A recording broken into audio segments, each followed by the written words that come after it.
Balita sa labas ng bansa, matinding winter storm patuloy na nananalasa ngayon sa Amerika. At Egypt, binomba ang mga pinagtataguan ng Islamic State militants matapos ang pagpugot ng mga ito sa mga Egyptians. Ang mga detalye sa Globalita ni Edwin Eusebio. Nagbabanta na ngayon sa malawak na rehiyon ng Estados Unidos ang malawakang winter storm. Mula ito sa South America hanggang sa Midwest at hanggang sa East Coast. May ilang linggo nang binabayo ng winter weather ang Estados Unidos na tinatayang tinabunan na ng may 2 metro o mahigit 6 na talampakang kapal ng snow o niebe.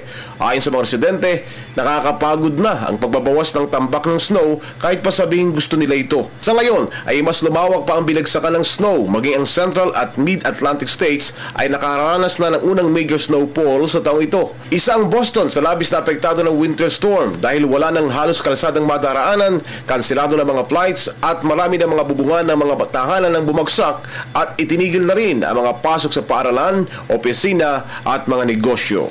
Naglunsad na ng ikalawang ikot ng airstrike ang Egypt sa eastern Libya. Ito'y bilang mabilis na pagganti sa massacre na ginawa ng Islamic State rebels sa 21 Egyptian Coptic Christians. Dose-dose ng mga militante kasama na ang mga ilang sibilyan ang napatay sa bombing sa baluarte ng IS rebels sa lugar ng Darna.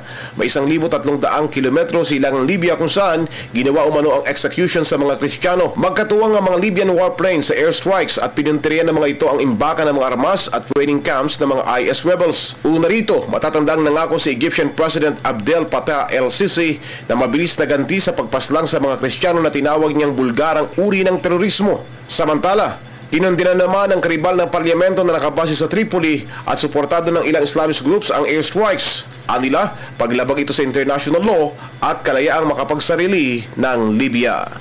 Para sa Telebisyon ng Bayan, Edwin Eusebio.